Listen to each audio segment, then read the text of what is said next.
Google like speed. Google को speed पसंद है और अगर आप गूगल का यूआरएल ओपन करें तो वो बहुत ही तेज़ी से लोड होता है।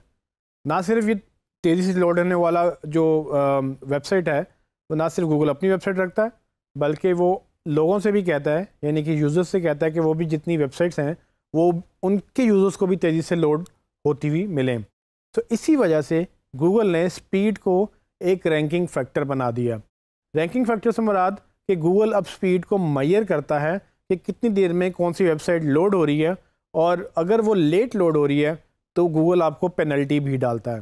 पेनल्टी आपको कैसे डालता है? वो आपको रैंक नहीं करेगा और वो उन वेबसाइट्स को रैंक करेगा जो एक्चुअली जल्दी लोड होती हैं। सो गूगल की रिसर्च के मुताबिक, गूगल ने बेसिकली ये काम रिसर्च से किया है और रिसर्च के मुताबिक कुछ ये स्टैट्स गूगल को मिले हैं जिसकी वजह से गूगल बहुत सीरियस है स्पीड के बारे में, और ये स्टैट्स गूगल ने हमें दिखाए हैं कि किस तरह से स्पीड मैटर करती है। तो मैं आपको उसके बारे में बताता चलूँ कि अगर आपकी वेबसाइट 1 सेकंड से 3 सेकंड तक लोड टाइम लेती है तो यूज़र 32% जो है बाउंस रेट वो बढ़ जाता है।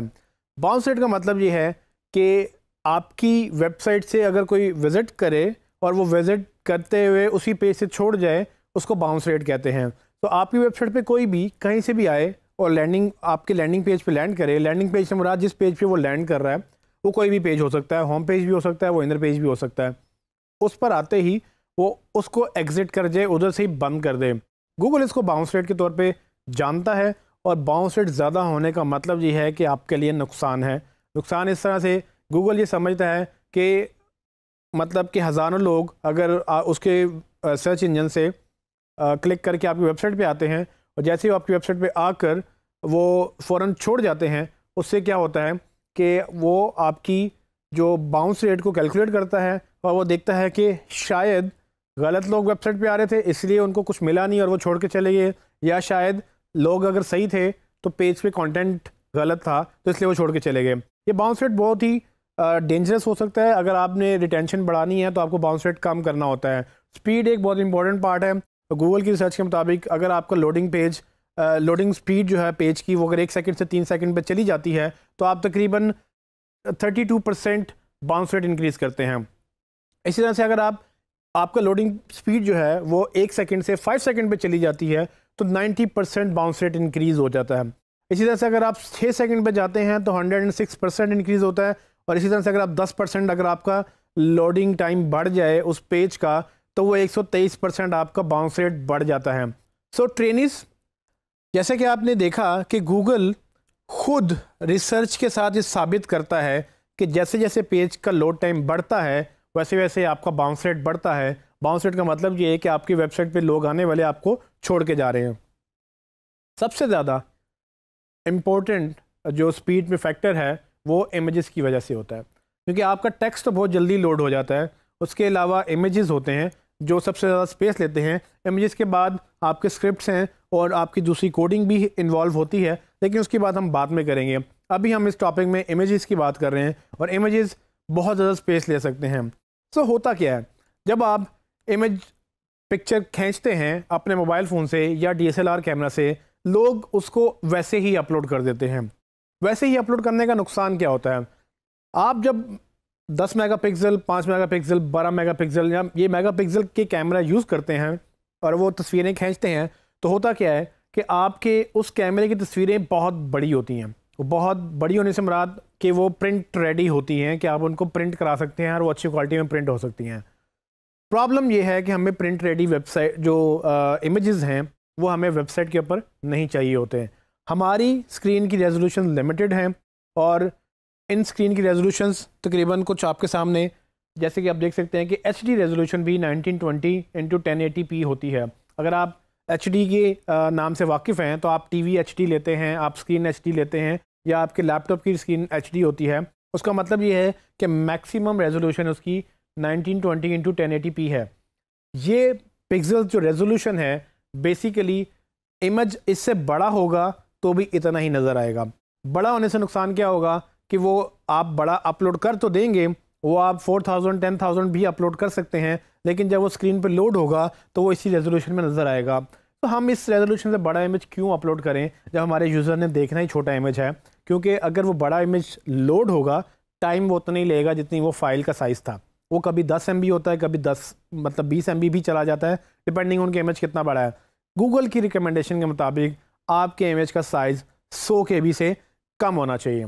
अगर आपका इमेज 100 KB से बड़ा है, 100 KB मतलब 100 किलोबाइट से बड़ा है, तो आपको उसको ऑप्टिमाइज़ करना है। और ऑप्टिमाइज़ करने के लिए दो तरीके हैं, दो चीज़ें हमने देखनी होती हैं कि ऑप्टिमाइजेशन किस किस तरह से हो सकती है।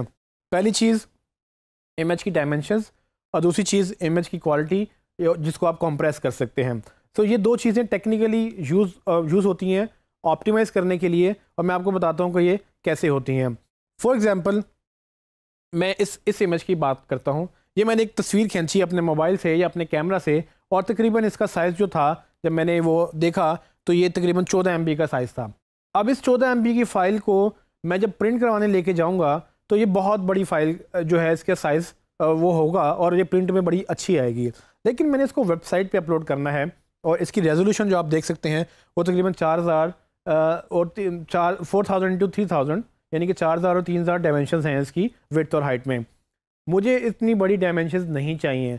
सबसे पहले मैं क्या करूँगा, इसकी डायमेंशंस कम करूँगा, और फिर दूसरा काम मैं क्या करूँगा कि इसके मैं कंप्रेस करूँगा ताकि इसकी कलर क्वालिटी स्क्रीन के बराबर आ जाए। प्रिंट वाली क्वालिटी नहीं चाहिए, क्योंकि वो प्रिंट वाली क्वालिटी में आपको कलर ज़्यादा चाहिए ताकि प्रिंटर उसको पिक कर सके, तो हमें वो क्वालिटी वेब पे नहीं चाहिए होती है।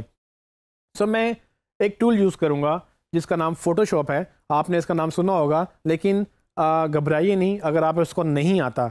ये टूल अगर आपको आता है तो अच्छी बात है, नहीं आता है तो आपके पास डिज़ाइनर अगर है तो वो तो ये यूज़ करेगा ही। लेकिन मैं इसी टॉपिक में आपको बाद में ये भी बताऊंगा कि आप इसको फ्रीली ऑनलाइन टूल से कैसे कर सकते हैं। तो प्रोसेस ज़रा समझ लें कि पहले मैं इमेज लूँगा, उसका मैंने साइज़ देख लिया कि 14 MB साइज़ है उसका, और उसका जो रेजोल्यूशन है वो 4000 से मतलब डायमेंशन 4000 × 3000 है।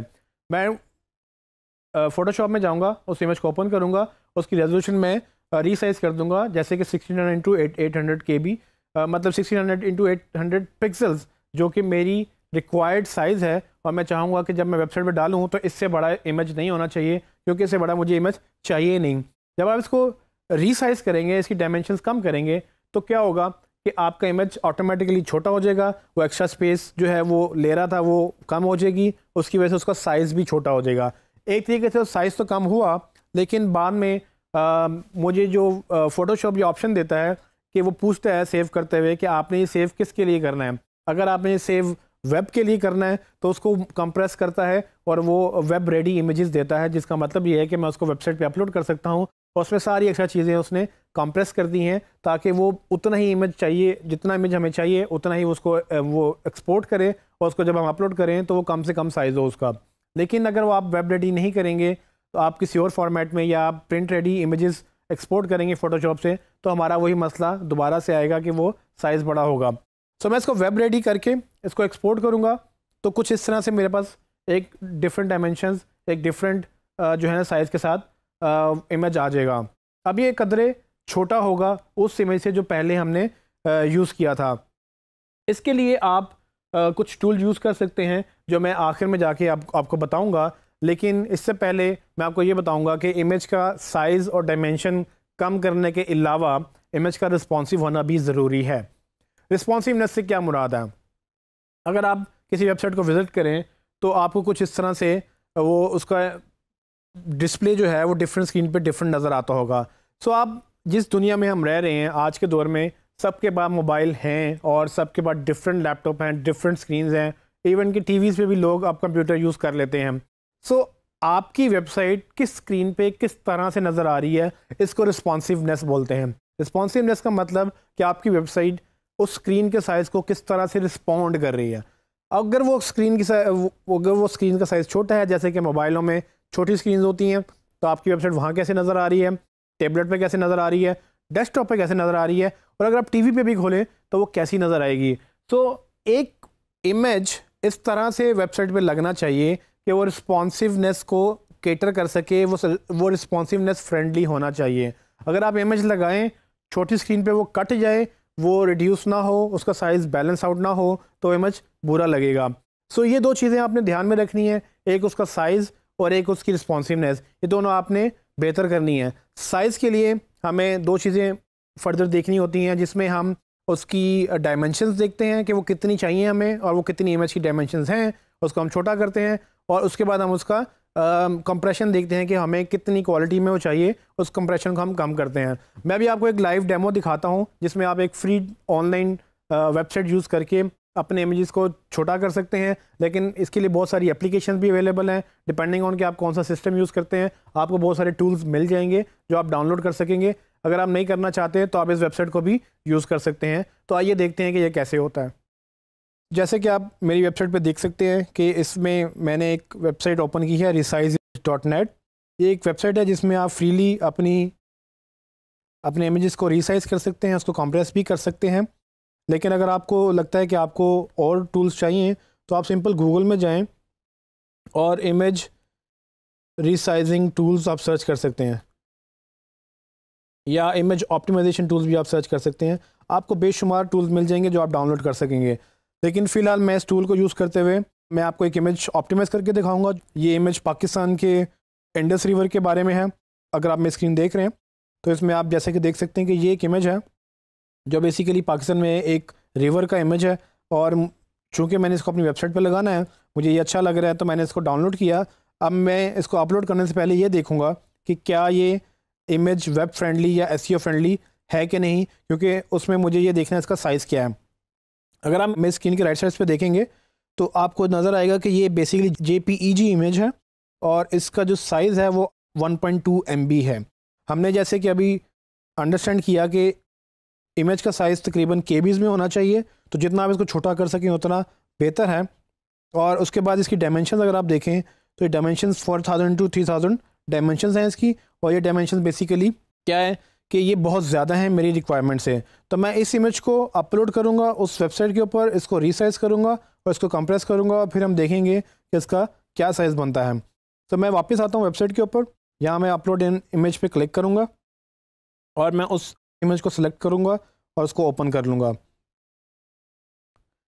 जैसे मैं इसको ओपन करूँगा वो उसको अपलोड करेगा और मुझे एक प्रीव्यू दिखाएगा। जैसे कि आपने देखा कि इमेज अपलोड हो चुका है और वो मुझे ये बता रहा है कि ये इमेज 1 घंटे में डिलीट हो जाएगा। सो हमें इसको अभी फ़ौरन एक्सपोर्ट करना है।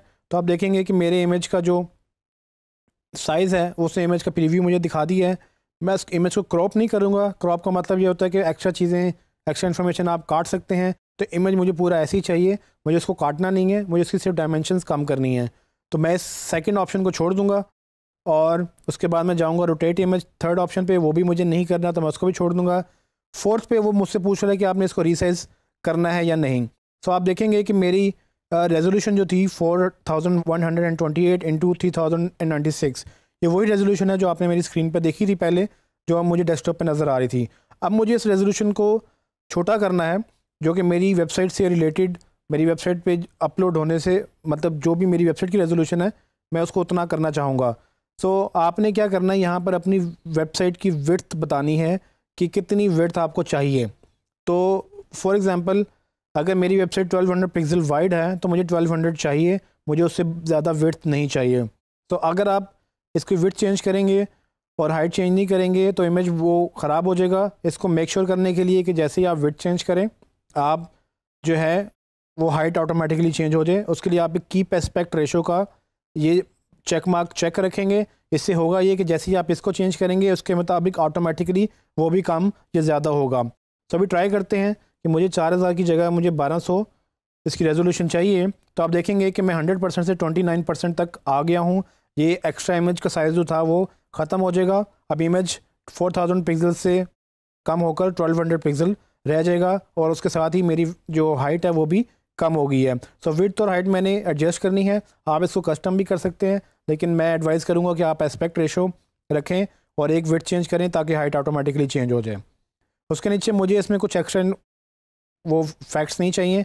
ये इफ़ेक्ट्स जो है ना वो हमारे इमेज को ख़राब कर सकते हैं, तो मैं इसको नो फिल ऐसे ही रखूँगा। ऑप्शन 5 में वो मुझे कुछ और ऑप्शन दे रहा है बैकग्राउंड ट्रांसपेरेंट की, वो भी मुझे नहीं चाहिए। ऑप्शन 6 में चूँकि ये JPG इमेज था, जैसे कि आप मेरी स्क्रीन पे देख सकते हैं, तो हमें इसका फॉर्मेट भी चेंज नहीं करना, तो ये भी हमें नहीं चाहिए। आखिर में वो मुझसे पूछ रहा है कि आपने इमेज की क्वालिटी कैसी रखनी है। हमने इसको बेस्ट इमेज बनाना है, वो हाई रेजोल्यूशन कर देगा, उसको नॉर्मल करना है या प्रोग्रेसिव करना है। मैं आपको यहाँ रिकमेंड कर सकता हूँ कि आप इसको प्रोग्रेसिव रखें, ये सबसे बेहतरीन फॉर्मेट है वेब के लिए। इससे इमेज आपका प्रोग्रेसिवली लोड होता है, जिसका मतलब ये है कि इमेज अगर आधा भी लोड हुआ है तो वो आधा भी दिखा सकेगा। तो ये बेहतर टेक्नोलॉजी है, ना कि आप पूरे इमेज का वेट करें, आप बल्कि थोड़ा थोड़ा इमेज जैसे लोड होता है आप वैसे प्रोग्रेसिवली इसको इमेज को देख सकते हैं। जब आप ये सब कुछ कर चुके होंगे, मैं आपको एक दफ़ा रिवाइज़ करवा देता हूँ। मैंने सिर्फ इमेज अपलोड किया और मैंने उसकी रेजोल्यूशन चेंज की, जिसको रीसाइजिंग भी कह सकते हैं आप। और उसके बाद मैंने जो है डायमेंशन चेंज करने के बाद मैंने उसकी कंप्रेशन भी उसको प्रोग्रेसिव कंप्रेशन कर दी। और यहाँ इमेज क्वालिटी मैं तकरीबन 80% रखूँगा, मुझे इससे ज़्यादा क्वालिटी नहीं चाहिए। सो यहाँ पर 80% मतलब मुझे क्वालिटी चाहिए। और जब मैं इसको रीसाइज़ करूँगा तो यानी मुझे नीचे वो रीसाइज़ करके उसकी ऑप्शन बता देगा। वो ये मुझे बता रहा है कि पहला इमेज जो था वो तकरीबन 1.1 MB साइज़ था उसका, जबकि नया इमेज जो रीसाइज़ होके वो 113 KB रह गया है। सो आप देखेंगे कि किस कदर ये जो है इसका साइज़ कम हो गया है। अगर इसको मैं देखना चाहूँ तो मैं क्लिक करके इसको लोड करूँगा तो आप देखेंगे कि ये मेरी स्क्रीन पे अभी भी ऑलमोस्ट पूरा ही नज़र आ रहा है। इससे बड़ा मुझे इमेज चाहिए नहीं, तो मैं क्यों उसको इससे बड़ा अपलोड करूँ जो कि मेरी ज़्यादा स्पेस लेगा। आप इसको डाउनलोड कर सकते हैं। जैसे आप इसको डाउनलोड करेंगे तो आप देखेंगे कि ये वहीं पर ही डाउनलोड हो चुका है जहाँ पर मेरा पहले इमेज पड़ा हुआ था। वो पहले इमेज का साइज़ जैसे कि आपको नज़र आ रहा है 1.2 MB है, जबकि दूसरे इमेज का साइज़ 116 KB है। इसको मैं अगर मज़ीद 80% से कम करके ये 75% क्वालिटी इसकी कर दूँ, जो मुझे लगता है कि वो भी काबिले कबूल हो सकती है, क्योंकि मैंने जब इमेज देखा तो उसमें क्वालिटी ठीक लग रही है। मैं कोशिश ये करूँगा इसको मैं दोबारा रीसाइज़ करूँ छोटे साइज़ के साथ, तो देखते हैं कि इसकी कम क्वालिटी में क्या रिज़ल्ट आता है। तो आप देखेंगे जैसे मैंने इसकी इमेज क्वालिटी कम की 75% पे, वो जो इमेज है उसका साइज़ 94.5 KB हो गया, जो कि 100 KB से भी कम है। मैं इसको दोबारा ओपन करता हूँ, देखता हूँ कि ये मुझे ठीक लग रहा है या नहीं। जैसे कि आप मेरी स्क्रीन पे देख सकते हैं कि इमेज मुझे भी अभी भी ठीक लग रहा है। सो अगर आपको भी ये ठीक लग रहा है तो आप ऐसे इमेज यूज़ कर सकते हैं, लेकिन अगर आपको लगे कि इमेज ख़राब हो गया है तो आप बड़ा साइज़ यूज़ कर लें। सो मैं कोशिश ये करूँगा कि मैं 75% वाले को यूज़ करूँगा और उसको डाउनलोड करने के लिए मैं डाउनलोड पे क्लिक करूँगा और ये मेरे डेस्कटॉप पे जब डाउनलोड हो जाएगा तो आप आराम से देख सकते हैं कि बेसिकली मैंने 1.1 MB का इमेज 94 KB में रीसाइज़ किया, कंप्रेस किया, जबकि उसकी क्वालिटी भी ख़राब नहीं हुई। जब इसकी क्वालिटी सेम है तो ये वेब यूज़र्स को भी यही नज़र आएगा और इसी से मेरी वेबसाइट की स्पीड जो है वो काफ़ी % ज़्यादा हो जाएगी। और आप ये अंदाज़ा भी नहीं लगा सकते कि गूगल आपको इस स्पीड ऑप्टिमाइजेशन की वजह से कितनी रैंकिंग दे सकता है। ट्रेंड्स, जैसे कि आपने देखा कि इमेजेस बहुत हैवी हो सकते हैं। अगर आप बड़े इमेजेस अपलोड करेंगे तो आपकी वेबसाइट को वो स्लो कर देंगे। आपने इमेज को ऑप्टिमाइज़ करना है, उनको रीसाइज़ करना है, डायमेंशंस कम करनी है और उसको कंप्रेस करके फिर अपलोड करना है। ये बहुत इंपॉर्टेंट फैक्टर है, क्योंकि अगर आपका पेज लोड ना हुआ तो यूज़र छोड़ के चले जाएंगे, जैसे कि गूगल के रिसर्च ने साबित किया।